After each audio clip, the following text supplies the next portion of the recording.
Hello, hello, my friends. AmyR here with Prairie Paper and Ink. Welcome back to my face and my card making space. And a couple of cards where I did some glimmer hot foiling and coloring with alcohol markers and some splatter. I pulled out this bundle from Altenew that I've had for a while, and it is gorgeous. It's the Enchanted Roses bundle. As of doing this voiceover, depending on how fast I can get this video edited and uploaded, this bundle is on part of their Black Friday deals. So it's like 50% off. And there's also a press plate set. So it's so good. It's so good. So anyway, I'll have a link to it. I'll have a link to all the other supplies I used, the Black Friday sales, etc. That will be in the description box below the video. My links are affiliate links. That just means that if you click on one of my links and end up placing an order, I do get a little kickback from that at no extra cost to you. That is what helps pay the bills, keeps the channel going, enables me to keep bringing out content. And yeah, let's get into making these cards. So yeah, hot foiling. It's been a hot minute, no pun intended, since I used my Glimmer hot foil machine. I love how press plates hot foil. I do not know why, but they hot foil better than hot foil plates. And options. I love options. I have an entire playlist of videos I've done using press plates in all sorts of ways, and I will link to that in the end screen at the end of the video. So I've got the press plates from the Enchanted Roses set, and I have them face up on my Glimmer machine. I had already turned it on. The middle light, the green light, was solid, so it was heated up. So got the plates on there, press the timer button, and then I'm using Altenew's Ivory Black hot foil. And you put the foil on with the pretty side of the foil touching the plate, and then your cardstock of choice. The smoother the cardstock, the better it foils. I'm actually using Neenah's Classic Crest 110 pound Solarite, the same old, and this stuff foiled great. It also is because these are press plates.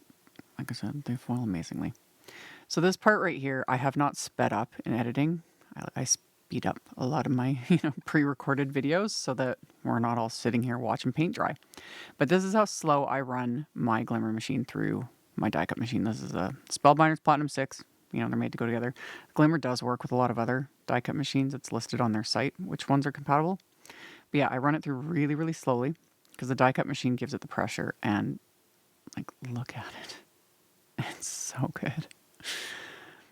I can't explain that feeling of, because you don't know until you've done it all. You remove the plates and then you remove the foil. You don't know till that moment whether or not it worked.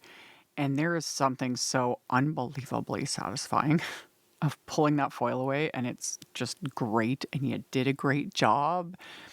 And if I had the time right now, I should have added that little sound effect, like the angels singing. Because that's what it feels like. Just, it does. Because in the back of my mind, every single time, I'm like, what if it doesn't work? With press plates, most of the time.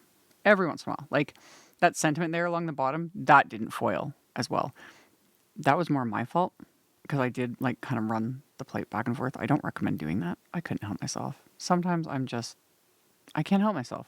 Anyway, so after I foiled these, I'm using alcohol markers to color them in. This was a bit of an experiment, and I want to do this more. I have a theory that, alcohol markers and hot foil technically don't go together very well, because, hot foil is just a material that's pressed into the cardstock, and alcohol markers have alcohol in them, and alcohol removes things easily. So many inks are not compatible with alcohol markers, etc. So I went into this knowing this, and also this being black foil. So I tried very hard to just avoid the lines, the hot foil itself with my marker. I kind of do that just with stamping and alcohol marker coloring. It's just easier. And because a lot of times I'm impatient and don't let ink fully dry before I start coloring. So over the years, I literally, if you watch closely, I kind of avoid coloring over the stamp lines. So I was doing that here, and there were places in a little spots. Nothing crazy, like it didn't wreck anything, but there were spots where I would get some black smudging, which I just assumed it was the marker picking up some of that black foil. I also would assume that with lighter colors of foil or like metallics, that there's a chance too that the alcohol markers, especially darker shades, would leave marks or like leave color on top of it. So that's also why I went with the black. But this all worked. And I like I said, I want to experiment with it more down the road. The markers I was using, these are Altenew's alcohol markers, specifically from the Cottage Garden set. I have another playlist of videos I've done using Altenew's alcohol markers, and that's another I will continue to add to it as I use these. I just need to make a point of pulling them out more. The thing I love the most about the Altenew ones is they're sets of 12, and there's like 4 shades in each, like, or well, 3 sets of 4 shades each in each set of markers, just like their inks, that are sets of 4, a light, a medium dark, and a dark. I love that. When I started playing with Altenew's alcohol markers, that's what really like got me in, because I was like, you mean I don't have to think? I've got a set of 4, a light, a medium dark, and a dark. Sign me up. I'm here. I love it. So yeah, these are fun. And this set I reach for quite often. And yeah, this was just, I did very simple coloring. I didn't do anything too crazy, because this whole time I was just like, well, we'll just see if this works or if it'll like remove the hot foiling completely, which it didn't. It all worked, and it was pretty. And yeah, if you're absolutely against press plates, but this set appeals to you, there is the stamp set. Because the stamp set is the exact same size, samesies.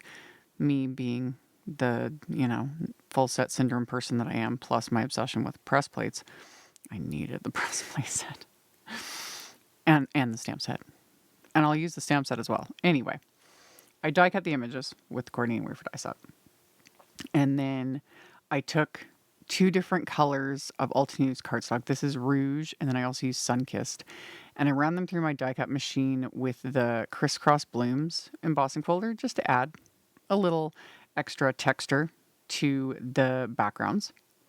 And then I ended up changing my mind for the sentiments. I'd originally like hot foiled them on a white cardstock, and decided instead to hot foil them on the same colors of cardstock that I'm using for the backgrounds. And those hot foiled perfectly. Again, press plates, especially sentiments, that was something I struggled with the most.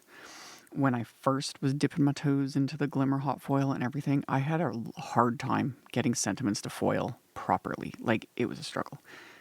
And then press plates became a thing, and I got into that, and they just work. I don't know why, but I love it. So I used that same hot foil, the black, the ivory black, on those cardstocks. They foil perfectly. I die cut them. I die cut scraps to build up the dimension. We'll get back to it. This is where I'm using the stamp set, is on the insides of the cards. If I didn't have the stamp set, I would have used the press plates, because I've shown that in other videos, using the press plates on the insides of my cards with a light shade of ink to get the impression, get the color, to give the insides a little something. So I would have done that. But I had the stamp set. This was faster and more convenient, so that's what I went with. So I used the same stamps as the press plates, and stamping them on the inside of my cards. My card bases are top folding A2 white note cards, so 4 1/4 by 5.5 inches. And this first one I stamped with Peachy Glow fresh dye ink. It's the same color as the alcohol marker, the lightest shade of alcohol marker that I use to color with. So I stamped that, and then I stamped a sentiment from the set with Obsidian ink. So that was the first card inside. And then for the second one, I used the other floral image, and I inked this up with strawberry ink, which is like the palest shade of pink. And this is also the same shade of alcohol marker that I used when coloring the other rows. So I stamped that on the inside, and then stamped another sentiment with the Obsidian ink, and that's going to finish off the insides of the cards. And again, you could skip the press plates, just do the stamp set, and you could heat emboss the stamp set. That would look amazing. So many options. So many options. And you don't have to color it. This is the type of set too where it's just the detail and all the things, whether you use the press plates or just the stamp set or whatever, it's a great set. It doesn't need to be colored. I just couldn't leave it. I wanted to color it because I was also curious, you know, alcohol markers and hot foil, and just, I like to color. So after all of that, for my card fronts, I had trimmed down those panels that I embossed and then adhered them to the card bases with liquid glue. The sentiments I stacked with the extra die cuts that I had run through and adhered them together with liquid glue. And then I'm adhering my main images here. And you can't really tell as much on camera, but after I had adhered them, I used my magnets, you know, my Glassboard Studio magnets, to hold everything down till the glue dried. I wasn't thinking, because I've run into this issue before. Those magnets are very strong and very heavy, and they have little like silicone-y, rubbery feet on the bottom of them. And the combination of that, like, they're not sticky, but if you know what I mean, like that grip to the bottoms of the magnets, the combination of that grip and the pressure of the magnet, it rubs away hot foiled images, just so you're aware. It didn't cause like a huge issue. It just in a couple spots, and especially because these were, you know, solid black. So I was going to add splatter anyway, like I needed an excuse, but I was going to do it anyway. And I'm going to strategically place some splatter to cover up the few little spots. It was like 2 tiny little spots. Again, not the end of the world, not a big deal, but I just thought I would mention it. It's something to keep in mind, because I already knew this, because I've had it happen before and I just forgot. So the other thing I did was I die cut just scraps of copy paper to place over the sentiments, because I had adhered the sentiments before adding the splatter, and normally I would just leave them off. But that masks off the sentiments. Another option would be to put the stamps on top of the sentiments, just to keep any splatter from getting on the sentiments. Whatever works. And then I used Altenew's white gouache, put it on my palette, thinned it out with some water, splattered these backgrounds. And then I just take a little stylus, a little dotting tool, and that's where I, you know, strategically place. And I've shown this in other videos. If I've got a spot where I've made like a smudge or a fingerprint or, you know, just an oopsie, the little dotting tool or a little brush, whatever works, and I'll just dot little bits of splatter. If it doesn't end up getting covered when I, you know, just do it with the brush on its own, because sometimes it does work that way. But if not, I strategically place a little bit to cover up the oopsies, and then we're good to go. So I let the splatter dry, and these cards are complete. So we've got that like shine from the foil. And even though it's a black foil, which, you know, sometimes it's like not as exciting as like gold and, you know, shiny metallic, but I do like this. I reach for this black hot foil quite often. So these were fun. Anywho, that is it from me. Links to all the things are in the description box below.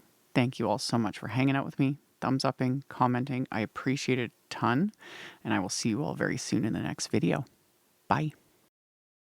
Thank you so much to my amazing Patreon supporters. For anyone that might be interested in joining my Patreon community and supporting me, the link to my Patreon is in the description box below the video. For everyone else, as always, thank you all so much for taking the time to watch my videos, for thumbs upping, commenting, subscribe if you haven't, I'd love to have you. And here's a couple other videos for you to check out in case you missed them. Bye!